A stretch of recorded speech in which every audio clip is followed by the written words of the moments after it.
Olá, seja bem-vindo a mais um podcast aqui do Portinari. Hoje nós temos uma visita ilustre aqui, a doutora Solange, psicóloga, filha do primeiro psiquiatra de Limeira. Hoje ela veio bater um papo com os nossos alunos, né? Nós estamos no mês de setembro e é um mês considerado aí um mês importante para o combate ao suicídio, né? E o suicídio tem tantas coisas por trás disso, né?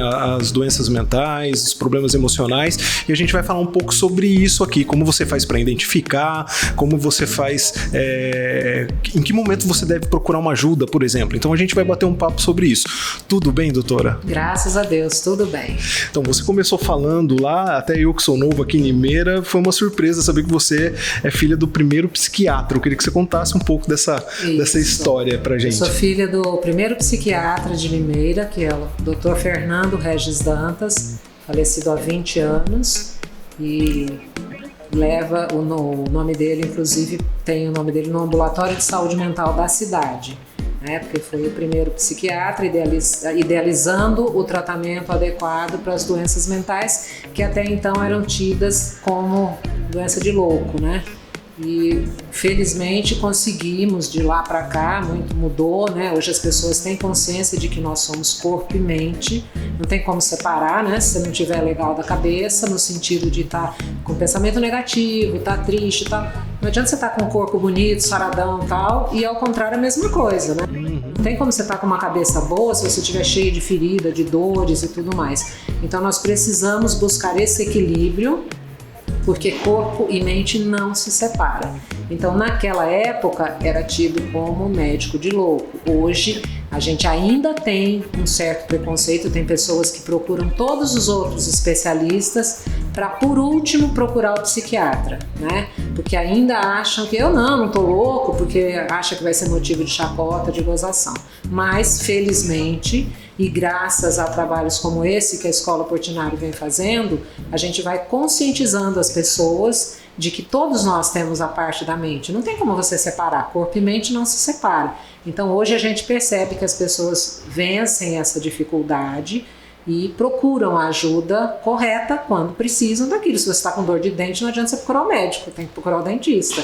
E se você está com algum problema nesta área, tem que procurar o especialista. Excelente. Você estava contando até antigamente, né? A doutora estava contando que os doutores, os médicos visitavam as pessoas nas casas. Eu queria também que você falasse dessa questão da influência, né, do seu pai para você escolher a área de psicologia. Eu sempre fui muito ligada ao meu pai, mas eu sempre fui muito danada, muito arteira. E naquela época não existiam as especialidades, né? Então meu pai foi fazer a especialidade depois que a gente já estava até meio grandinho e tal. O médico, quando ele se formava, ele era o médico da família. Então era normalmente o médico quem ia atender na casa e tratava de todo mundo, a criança, o idoso, né? Com o passar do tempo a medicina foi aprimorando e aí começaram as especialidades. E naquela época, minha mãe, para ficar sossegada, porque a gente era muito danado, muito filho, né? São 5 filhos pequenos, tinha mais a minha irmã que já era moça e tal, e ficava tudo em casa, ela ficava maluca com tanta arte, então ela despachava, vai com seu pai. E eu, muito próximo ao meu pai, sempre participava, ele ia atender, principalmente na zona rural, né? E a gente ficava lá um pouco de fazer arte, mas um pouco, quando estava demais, ele puxava para ficar perto dele, para ele poder controlar. E aí a gente via a maneira como ele tratava os pacientes, como ele lidava com a coisa, e eu fui tomando paixão desde pequena. Ele trabalhava no ambulatório, atendendo à noite e tal, dava plantão naquela época, e era eu que ia com a minha mãe levar a janta e tal, então eu acabava sempre presenciando um atendimento ou outro, né? E fui tomando gosto pelo ser humano, e depois, no futuro, acabei optando por fazer psicologia.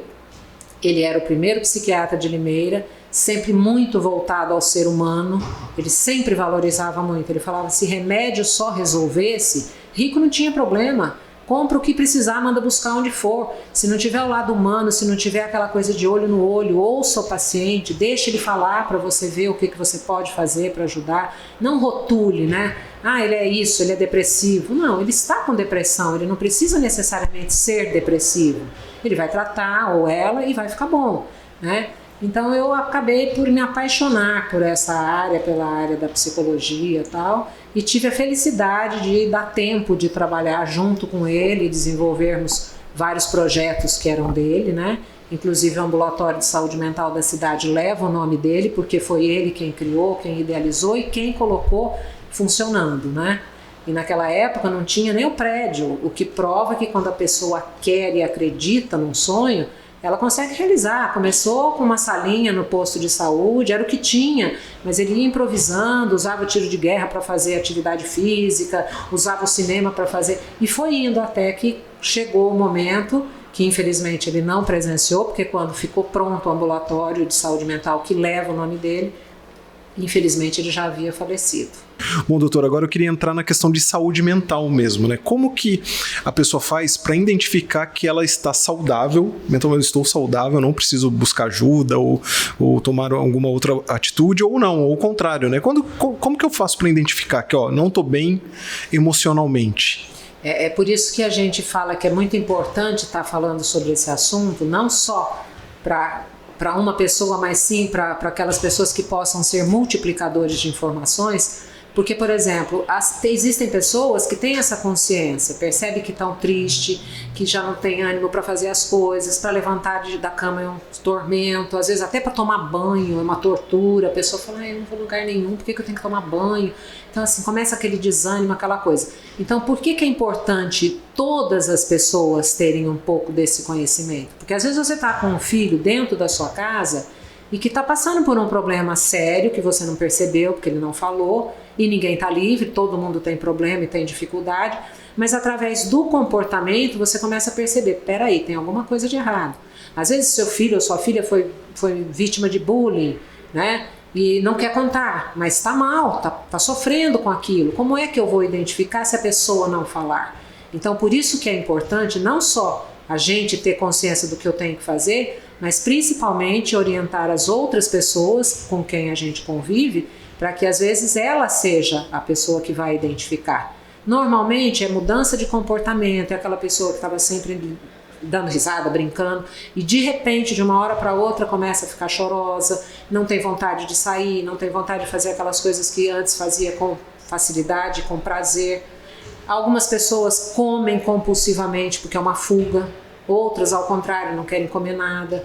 Então é muito importante que a gente esteja sempre atento ao outro, né? Que hoje é uma coisa que a gente vê que muitas pessoas na correria do dia a dia, na loucura de internet, de celular, de filme, de não sei o quê, às vezes acaba por negligenciar e não perceber os indícios que aquela pessoa está nos dando. E você falou de uma questão super importante, né? A questão do comportamento no dia a dia. Mas tem algumas pessoas, por exemplo, e eu já tive amigos assim, que aparentemente estavam bem, estão sorrindo, não tinha a questão do atraso, né? Pessoas que trabalhavam comigo não chegavam atrasadas, então teoricamente estava tudo bem, mas de repente vieram com um diagnóstico, né? Um pai em casa que tem um filho que teoricamente está tudo bem com ele.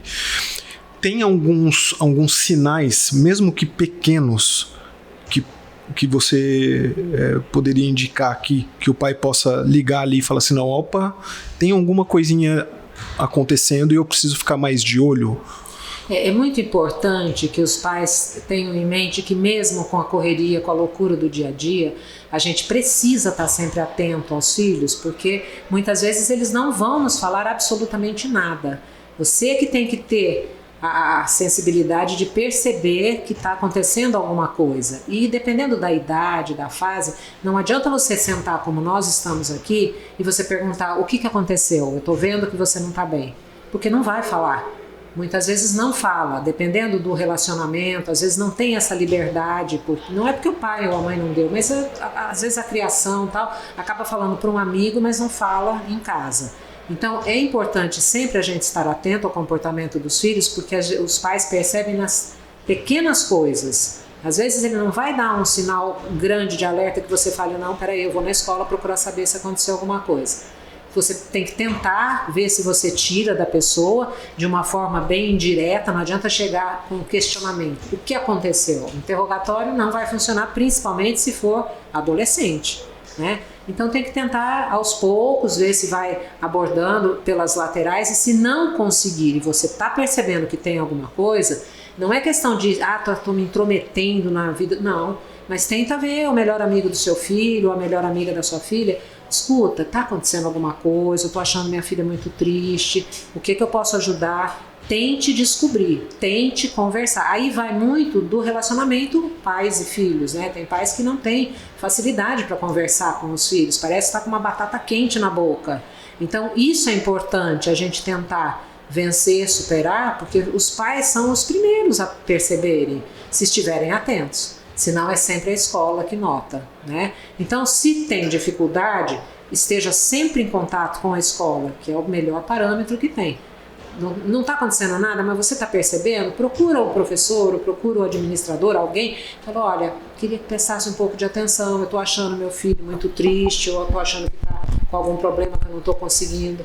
Às vezes o profissional, o psicólogo da escola vai poder ajudar muito mais do que você ficar fazendo interrogatório. Porque dependendo da idade, ele vai se fechar e aí depois você não consegue mais nada, porque aí pronto, bloqueou. Está perguntando, é porque está com curiosidade, porque então tem que saber até como abordar, mas estar atento porque sempre dá indícios. A gente brinca e fala, o corpo fala. Às vezes a pessoa não tem nada, até criança, não tem nada, de repente uma febre, um febrão. Os antigos falavam, porque está com vontade, é porque viu o doce, ficou com vontade, ficou com febre e tal. Não, não é nesse sentido, mas tem também alguma ligação. A pessoa está com algum problema, ela não está sabendo como lidar, dependendo da idade, então é uma fuga. Inconscientemente a febre vem mostrar que tem algum problema. Então cabe ao adulto, não é você ficar, mas por que você está com febre? O que aconteceu? Você tomou gelado? Não, não vai adiantar. Então é um sinal de alerta, ligou uma luzinha lá. Então vamos fazer o quê? O melhor que existe é a integração pais e escola. A escola é o lugar que o seu filho passa a maior parte do tempo. Muitas vezes os professores são as pessoas que mais conhecem seu filho, porque eles não são a mesma coisa em casa e na rua, né? Então às vezes você acha que é uma criança alegre e tal, e na escola ele pode ser uma criança reservada, tímida, que não fala, e os pais nem imaginam, porque em casa é terror. Né? Então é muito importante essa integração, é perceber que tem algo e aí de uma forma sutil tentar descobrir o que está acontecendo. Tentou perguntar, sentiu que já se fechou, não adianta ficar bombardeando, enquanto você não falar, você não vai resolver. Né? Então não deu pela direita, vamos pela esquerda, não conseguiu aqui, vamos por cima, vamos por baixo até conseguir achar o que está acontecendo. Perfeito. E aí você entrou, eu ia puxar o assunto da questão de qual a diferença da depressão, da ansiedade, como que apesar que eu acho que nem é o papel do pai fazer isso, né? Você tá com isso aqui, vou no Google, digito, é ansiedade, não sei o que, tenta adivinhar. A questão do diálogo aberto para que o filho tenha, como chama? Confiança. O filho tenha confiança de chegar e abrir com os pais. Porque eu acho que muito que passa na cabeça do pai é assim, nossa, meu filho não fala comigo, como que ele fala com o professor da escola? Acho que rola isso com os pais. Que dica você dá pro pai que tem um filho pequeno? Eu tenho uma filha que está com 7 anos e até o momento ela me conta tudo que acontece. Fiquei brava com isso que aconteceu, etc. Mas aos poucos vai crescendo. Eu tenho uma com 12 que eu já percebo que ela tá um pouquinho, às vezes não quer falar, às vezes quer falar. Que dica você dá pro pai, né, para tentar manter um diálogo aberto mesmo nessa fase mais de pré-adolescência, adolescência? O primeiro passo é respeitar as idades, porque assim, isso é próprio da fase, né? Tem uma fase que a criança, por exemplo, chega na porta da escola, ela não quer nem que você dê um beijo, que mico, meus amigos vão tirar sarro e tal. E tem pais que sofrem com isso, porque acham que, olha, você acha, adoro meu filho, olha aí. Quer dizer, tem que entender o lado do jovem. Não, então me dá um beijo aqui antes de chegar lá na escola, porque se chegar lá você não quer que beije. Quer dizer, leva numa esportiva, porque tudo natural, as coisas entram nos eixos. Daqui a um tempo, ele vai chegar ou ela e beijar, porque não tem mais aí, ele já está naquela fase que está mais seguro e que não está nem se importando, se o amigo tirar sarro, vai gozar e falar, eu tenho um pai legal, uma mãe amiga, eu posso beijar, você não. Pronto, ele vai se defender.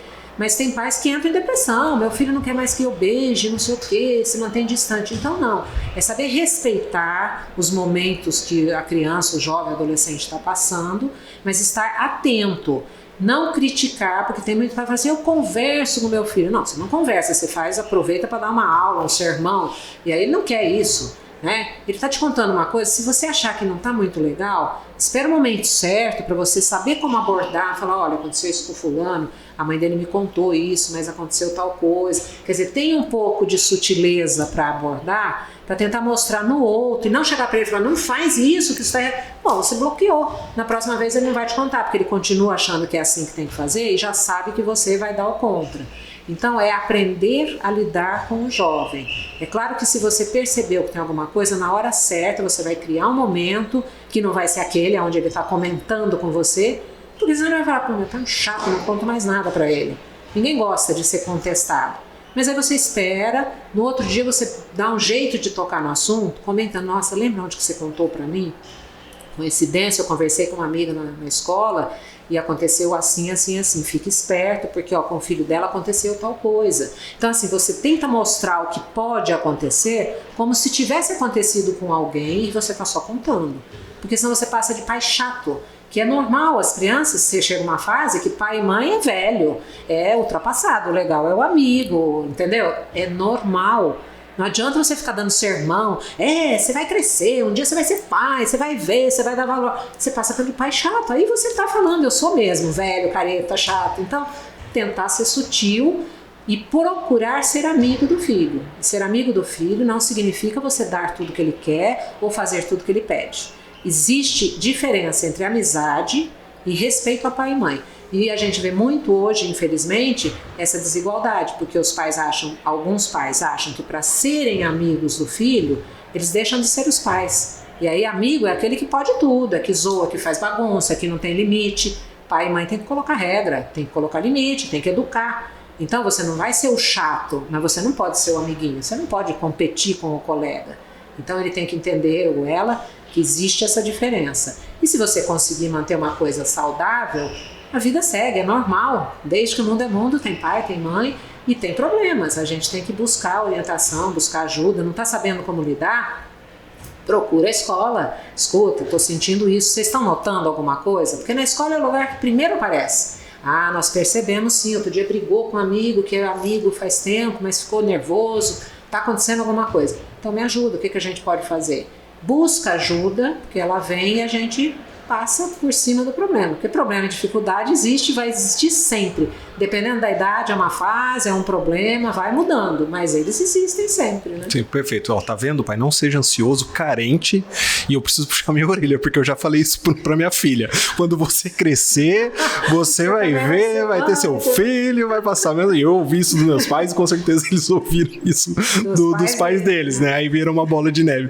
Doutor, eu queria agora entrar no assunto das doenças, né? Então, assim, às vezes a gente tá com uma coisa e acha que é uma coisa, aí como você falou na palestra, o psiquiatra ou o psicólogo é o último que a gente vai procurar, né? Vai procurar o cardiologista, tá com ansiedade, tá com o coração batendo, vai procurar um cardiologista, aí vai procurar um neuro, etc. E por último vai lá. O ideal, né, antes de você, até você pode emendar, né, a questão, o que é uma ansiedade, o que é uma depressão, mas o ideal é o pai não tentar descobrir, né, primeiro, identificou o problema, vamos procurar um profissional. Nunca rotular e nem querer colocar diagnóstico, né, porque assim, meu filho é depressivo. Não, ele pode estar com depressão, mas não ser depressivo. Ser depressivo é um rótulo para o resto da vida. Ele pode ter depressão em um determinado momento da vida, cuidou, superou e nunca mais vir a ter. Então, o importante é estar atento, percebeu algum comportamento diferente, oferece ajuda. Se você vê que o filho não aceita, que a gente fala muito isso, às vezes, principalmente adolescentes, se você perguntar, olha, você não quer ir num psiquiatra ou num psicólogo, estou sentindo que você não está legal, a resposta vai ser não. Até porque ainda existe o estigma de loucura, que quem procura profissional nessa área está doido da cabeça, se os colegas ficarem sabendo poderá ser motivo de chacota, e infelizmente ainda existe. Então se você falar, vamos no ortopedista, ele vai numa boa. Mas se você falar, vamos no psiquiatra, ele poderá falar, não quero. Então a gente fala sempre assim, quando você tinha um filho pequeno que precisava tomar uma vacina, que era uma injeção, você ia perguntar para ele se ele queria tomar injeção? Mesmo sabendo que ia chorar, que ia doer, você levava, porque você sabe o que tem que ser feito. É a mesma coisa, você não tem que obrigar, porque obrigado não funciona, principalmente dependendo da idade. Mas você tem que conscientizar, Se você acha que você não vai conseguir, peça ajuda. Como é que é pedir ajuda? De repente tem uma madrinha que ele escuta muito, ou tem um professor que gosta muito dele. Tente pedir ajuda, mas mostre que é necessário. Você vai levá-lo ao médico, não precisa falar que é psiquiatra. Depois que for, o psiquiatra vai explicar como funciona, tal, e vai entender. Não precisa anunciar para todo mundo, mas precisa buscar ajuda, porque a pessoa não está bem naquele momento, e se você não fizer nada, a tendência pode ser piorar e agravar. A partir do momento que a pessoa consegue encarar com naturalidade, ela vencendo o preconceito, o resto é tudo muito mais fácil. Psicólogo ou psiquiatra primeiro? Depende. Porque tem essa, né? Tem essa diferença. O psicólogo não pode receitar, e o psiquiatra é o médico que vai poder passar, muitas vezes, uma medicação. Então, existem às vezes o preconceito de muitos pais, porque falam, eu não quero que meu filho vá tomar remédio faixa preta, porque está tudo ligado mais à psiquiatria. Então, não tem importância, dependendo do grau do problema, tanto faz começar por um ou pelo outro. De repente tem dificuldade, tem preconceito, o psiquiatra é médico de doido, procura um psicólogo, vai conversar. Meu filho não vai aceitar. Vá ao pai, à mãe, vai conversar, explica o que está acontecendo para ser orientado. A partir do momento que você entendeu o que está acontecendo, às vezes você encaminha direto para o médico. Você fala, olha, vai precisar de uma medicação para auxiliar, para ajudar, só que meu pai foi o primeiro psiquiatra da cidade. E eu cresci ouvindo ele falar o seguinte, se só remédio resolvesse, rico não tinha problema. Compra ouro em pó se precisar, toma que vai sarar. E não é assim. Às vezes o remédio é necessário para ajudar, mas se você não trabalhar terapeuticamente com esse paciente, para ele mudando a maneira de encarar as coisas, os problemas, não vai resolver. Entendeu? Então, às vezes, não consigo, ele não aceita, porque então leva no psicólogo, que vai conversar, que vai orientar, que vai mostrar, e aí muitas vezes o profissional consegue fazer entender que vai ser bom tomar um remedinho para diminuir essa ansiedade, que vai tomar por um tempo só, depois vai parar, que é muito importante do que você forçar, porque aí você às vezes marginaliza a pessoa, porque o amigo ficou sabendo, vai começar a tirar sarro, ai, tá louco, foi no psiquiatra porque tá babando, tá não sei o quê, e você não tem como impedir isso. Então, o que tem que ser feito é sempre a conscientização, né? É isso que a Escola Portinari está fazendo, que é de grande importância. Existe o problema. Então, não é fazer drama, mas é conscientizar, porque quanto mais pessoas estiverem orientadas, mais a gente vai saber como lidar com o problema, com a dificuldade e superá-los. Doutor, agora outra pergunta. Eu tive um amigo que ele já é formado faz muito tempo e ele foi fazer faculdade em São Paulo, na Mackenzie, né? E ele saiu lá da região onde a gente morava, do interior, foi para São Paulo, e um belo dia ele sentou no banco da faculdade e ali ficou, acho que 1 hora, 1 hora e meia, porque ele teve crise de pânico. E as pessoas não perceberam, né, no primeiro momento, tanto que ele ficou todo esse tempo lá, e aí de repente alguém passou lá e viu que ele não estava muito bem. O que, vamos supor, a gente está num ambiente de escola, a pessoa teve uma crise de pânico, teve uma crise de ansiedade. Que orientação você dá? Porque até na palestra agora você deu algumas orientações, né? Não é chegar e... Você falou muito da questão da respiração. Que orientação você dá para quem presenciar um tipo de... né, a respeito dessas crises? É por isso que eu falo que é muito importante ser multiplicador de informação. Às vezes a pessoa fala... Até porque são temas que as pessoas ainda são cercadas de preconceito, como eu disse no começo, porque muita gente associa a mente à loucura, né? Tá com problema mental, é doente mental. Quer dizer, não, é corpo e mente, não tem como separar. E ninguém tá livre de ter uma crise de ansiedade, uma crise de pânico, até que desenvolveu a primeira vez, a pessoa não sabia se ela tinha predisposição ou não. Então, nunca subestimar, nunca julgar e principalmente aprender como lidar, porque amanhã pode acontecer na sua frente, você não vai ficar feito um bobo. Gente, e agora? O que eu faço? Você tem que saber como lidar com a situação, né?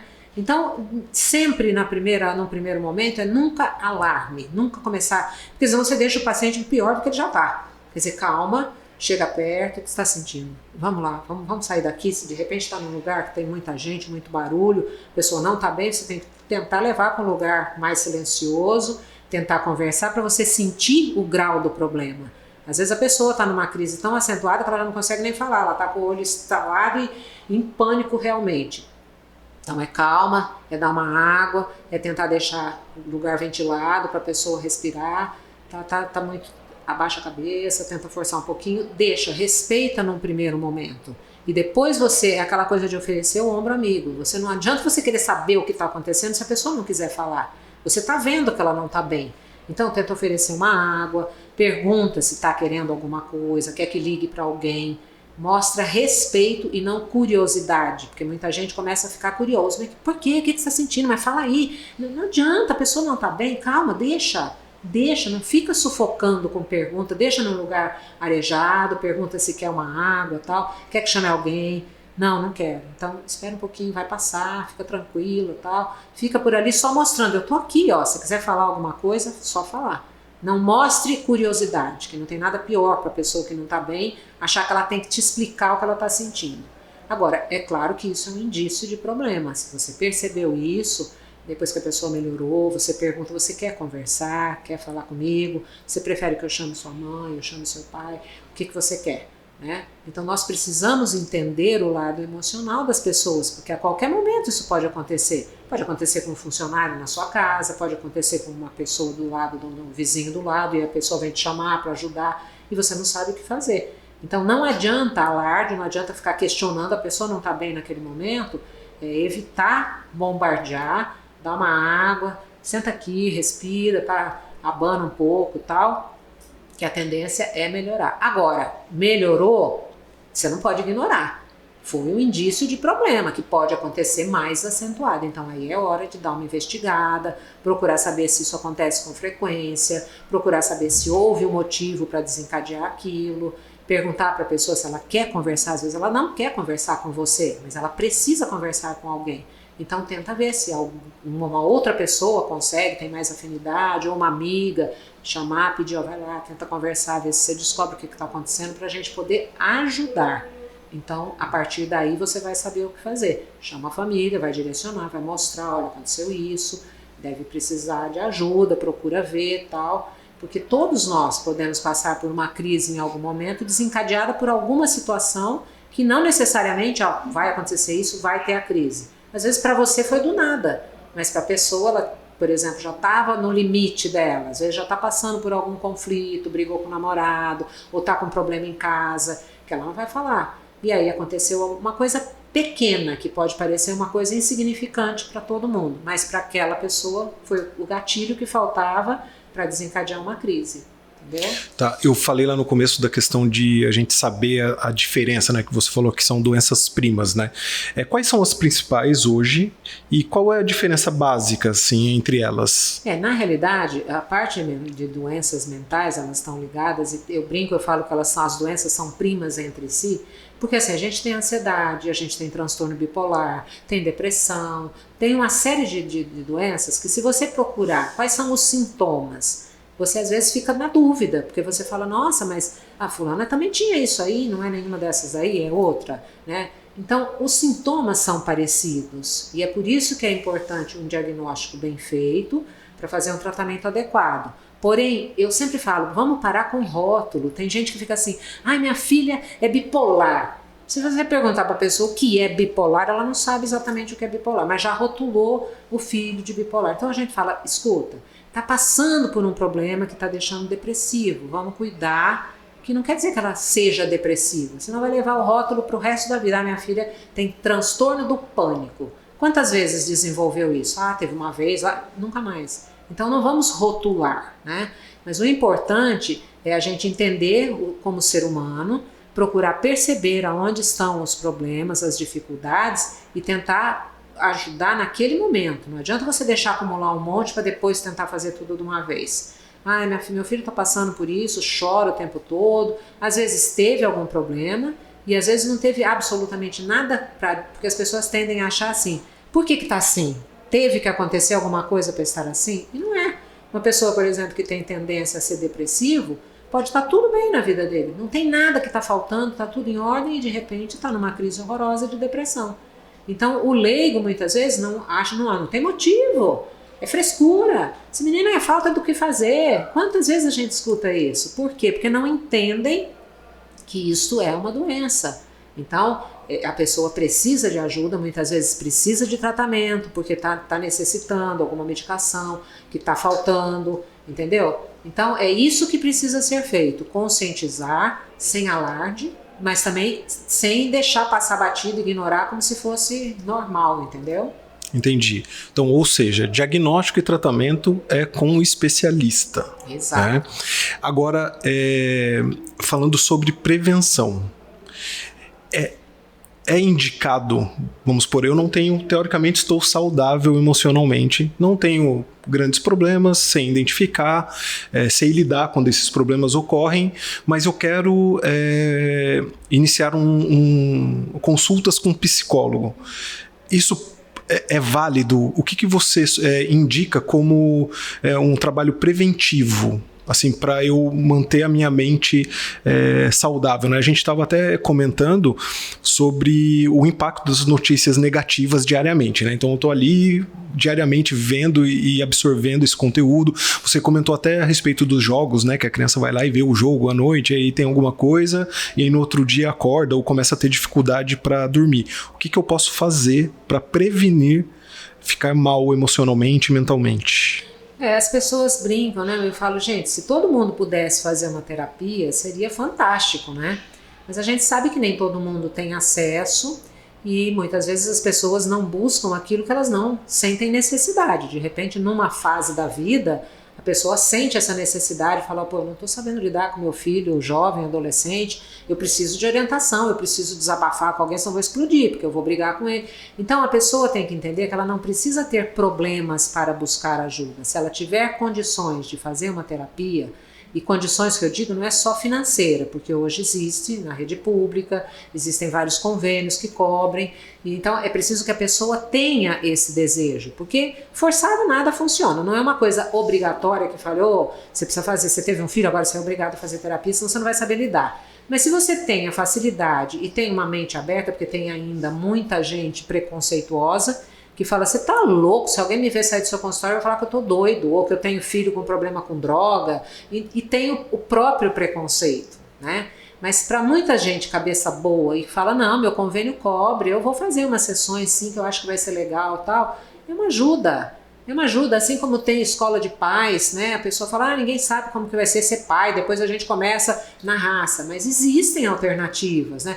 Eu tenho um filho que tá com problema com drogas, existem NA, AA, quer dizer, existem opções, várias igrejas que fazem curso, então basta que a pessoa tenha a vontade de buscar essa ajuda, forçar não vai funcionar, mas se ela conseguir buscar orientação, ela vai com certeza conseguir passar pelo problema muito mais tranquilo, e se você disser, mas Solange, eu posso nem ter o problema, melhor para você, mas você vai saber ser multiplicador de informação, amanhã sua irmã está passando por um problema que você já aprendeu como funciona, você vai poder orientar o vizinho, o seu amigo, nunca é perdido, né? Conhecimento é sempre importante para todo mundo. Eu acho que a questão do autoconhecimento é importante, né? Porque às vezes o que pega a gente é não saber identificar, né, o que está acontecendo, ou mesmo aquela questão de achar que a pessoa, você falou de pensamento negativo, né?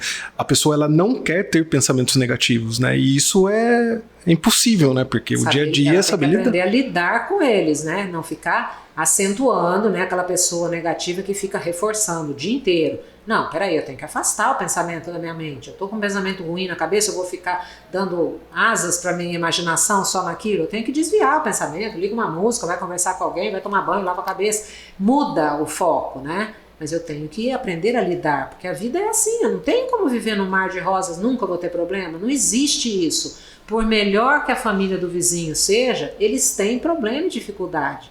É que a gente tem a tendência de achar que o outro está sempre melhor que a gente, né? O problema é sempre comigo, meu filho, o outro é melhor, é mais bom aluno do que o meu, enfim. Quer dizer, não, a gente tem que encarar as dificuldades, fazem parte, e aproveitar as oportunidades como essa que vocês dão, né? Porque se todo mundo tivesse essa chance, né, de estar mostrando, de estar conversando, estar levando para os pais essas orientações, seria uma maravilha, né? Porque a gente aprende nas dificuldades, mas a gente não precisa passar pelo problema para aprender quando você tem orientação, quando você tem um bate-papo e trazendo esclarecimento para as dúvidas, né? Tá, excelente. Quero te agradecer. tá, por esse bate-papo, foi excelente, é um assunto que eu gosto demais, então a gente poderia ficar aqui conversando. E eu queria, antes de encerrar, que você comentasse a respeito dos grupos de apoio que você tem na cidade e como a pessoa que tem um interesse, como ela faz para encontrar esses grupos de apoio. Como eu disse, né, sou filha do primeiro psiquiatra, e na época Limeira não tinha nem ambulatório, não tinha nada voltado para o tratamento da área mental. Então a gente sentia já a necessidade, porque eram muitos pacientes que procuravam, isso na rede pública, né? Eram muitos pacientes com problemas diversos da área mental, e a gente tinha que fazer o quê? Encaminhar para onde? Como que nós tínhamos... Como a gente ia dar conta numa demanda muito grande? Então meu pai criou o primeiro grupo de apoio na época para mulheres estupradas, em parceria com a Nilce Segala, que foi a primeira delegada da mulher em Limeira. Então, porque você imagine quantas pessoas já tinham naquela época que necessitavam, não adiantava você passar numa consulta como você passa com um clínico, que ele vai te dar o remédio, você vai embora, vai voltar daqui. O paciente mental, ele precisa de um suporte mais intensivo, às vezes durante um tempo maior, e aí que foram surgindo os grupos, porque aí, como tinha muita demanda, nós formamos o primeiro grupo para atender as mulheres estupradas. E esse grupo foi multiplicando, porque aí precisava orientar a família das mulheres estupradas. E aí a gente foi indo, e agora para alcoolismo, e com isso nós temos 13 grupos de apoio. O grupo mais velho já está com quase 30 anos, né? E qual o objetivo disso? Atender um número grande sem deixar a pessoa numa lista de espera. Se você já chega um paciente e fala, olha, doutor, meu filho está falando que ele vai se matar. Olha, eu vou pôr na lista de espera, aguarda aí que uns 90 dias mais ou menos eu estou chamando. Quando você chamar, já morreu. Então tem coisas que não tem como, você tem que atender, acolher imediatamente. Então foram assim que foram surgindo os grupos de apoio e que durante todos esses anos eu continuei, dei continuidade, inclusive criamos outros, né? E que o objetivo é esse, não tem custo, a pessoa é acolhida no primeiro momento, não tem esse negócio de que tem que aguardar, nós vamos chamar tal. São grupos abertos, a pessoa pode ir 1, 2 reuniões, não quero ir mais, não vou, daqui 1 mês, 2 eu tô mal, eu quero ir. E aí você consegue que a pessoa acabe por gostar, porque ela está percebendo as dificuldades semelhantes, né? E aí você consegue direcionar, olha, você precisa passar pelo médico. Então não é que o grupo vai absorver e resolver todos os problemas, mas você vai acolher o paciente, você vai identificar o grau do problema. Às vezes aquele paciente já está num grau de pensar em tirar a própria vida porque não está aguentando o sofrimento. Então aí você chama a família, você orienta, você direciona e você consegue ajudar a salvar vidas. O outro não está num estágio tão acentuado, mas tem dificuldade no relacionamento. Por exemplo, tem um grupo que é mulheres que amam demais, obsessivas e compulsivas. Então já está fazendo da vida um inferno, o marido já não aguenta mais, ou o namorado. Então você vai trazendo para as reuniões, através da fala da companheira do lado e tal, aquilo está servindo para a pessoa. Então é uma terapia intensiva em cima do problema, que às vezes você leva para o consultório, mas é só a pessoa e você. Então eu adoro o grupo, eu acho que os grupos são fantásticos porque a pessoa se enxerga no outro. Às vezes a pessoa é tímida, ela não quer falar, mas o outro contou um problema que ela fala, nossa, igualzinho o meu, aconteceu a mesma coisa. Então aos poucos ela vai se situando e às vezes a resposta que é dada para aquela pessoa já serviu para de cá. Então é isso que eu acho importante nos grupos, os grupos são abertos e não paga nada, qualquer pessoa pode buscar ajuda, orientação, e não é uma coisa obrigatória, foi 1, 2, 3 reuniões, se sentiu resolvido, não quer ir mais, sem problema nenhum. Mas ela sabe que o grupo está ali. Se amanhã ou depois ela sentir que não está legal, tal, não precisa nem ligar para marcar. É só ela voltar naquele horário, naquele dia, que ela vai ser bem recebida e vai ser ajudada na medida do possível. Então a pessoa que tiver um interesse, ela precisa ir até o endereço onde ocorre ou ela liga antes, como que a pessoa faz? Para facilitar, porque como são muitos grupos, existem lugares diferentes. Por exemplo, o grupo de caminhada terapia acontece na Hípica, aos sábados.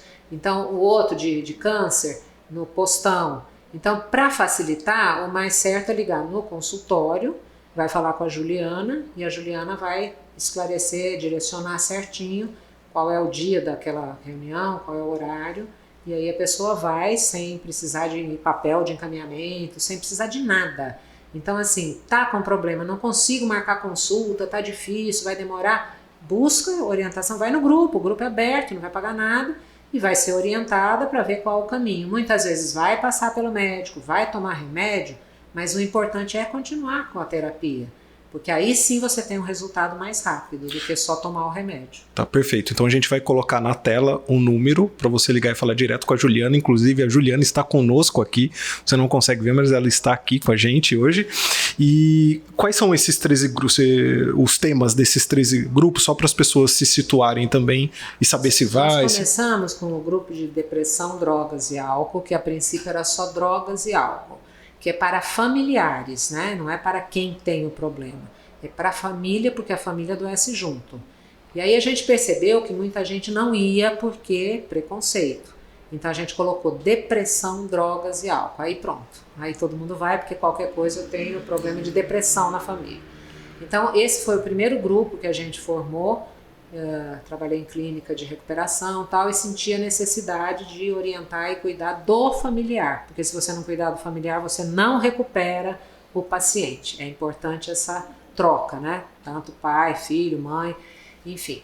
Então esse é o primeiro, né, que é o grupo voltado para depressão, drogas e álcool. E depois disso foram surgindo outros, né? A gente tem para câncer de mama, a gente tem o MADOC, que eu te falei, que é mulheres que amam demais, obsessivas e compulsivas.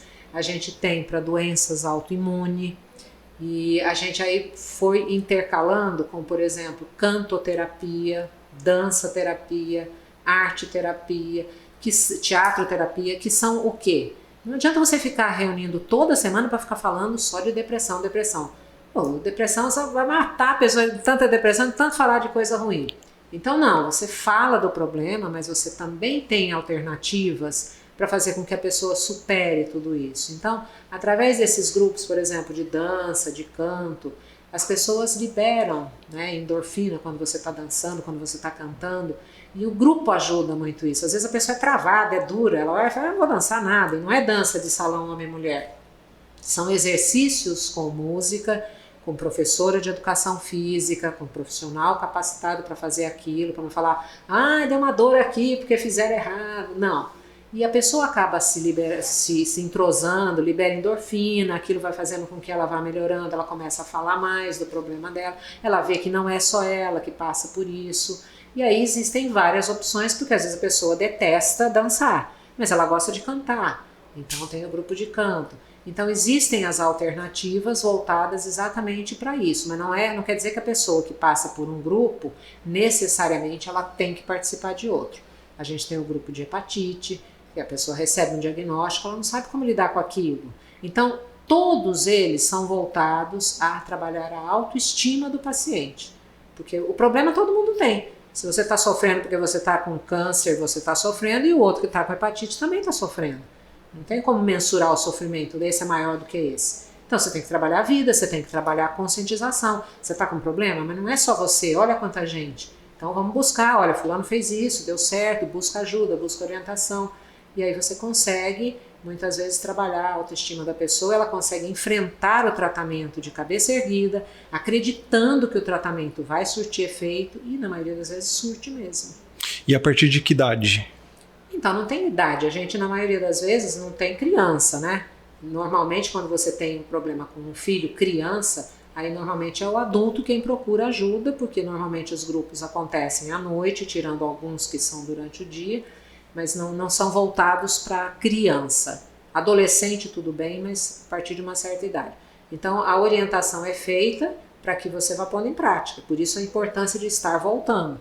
Porque aí você fala, olha, eu fui fazer isso, mas aconteceu isso, o que eu faço quando acontecer? Quer dizer, você vai sendo orientado e muitas vezes quem vai responder para você é ela. Com a minha filha eu fiz isso, aconteceu aquilo. Então eu acho fantástico o grupo por causa disso. Se não era fácil, é só você fazer um livro de receita e eu falo, olha, Robson, se acontecer isso, você faz isso que acontece aquilo. Não é assim. Lidar com o ser humano, você planejou tudo, chegou na hora, aconteceu alguma coisa, aconteceu tudo ao contrário. E se você não tiver uma alternativa B, o que você faz? Né? E o grupo ajuda muito por isso, porque você fala aquilo que você estudou, mas o outro vai falar aquilo que viveu, que está vivendo. E às vezes o que ele está falando vale muito mais do que a teoria que você tem, né? Então essa ajuda acaba vindo de forma direta e indireta. Tá, maravilha. Muito obrigado, doutora Solange, agradeço. Juliana, muito obrigado também por toda a condução aí. E para você aí, pai que está em casa, acho que você tirou várias informações valiosas, né? Então, diagnóstico e tratamento é com o especialista, procure esse tratamento preventivo. Então, se está a fim de ir no psicólogo, vá no psicólogo. Acho que o segredo aí é ter uma vida mais leve, né? Uma mente mais leve e mais tranquila para lidar com os problemas da vida. Então é isso, a gente vai ficar por aqui com esse podcast e até o próximo podcast, tá? Grande abraço a todos e até mais.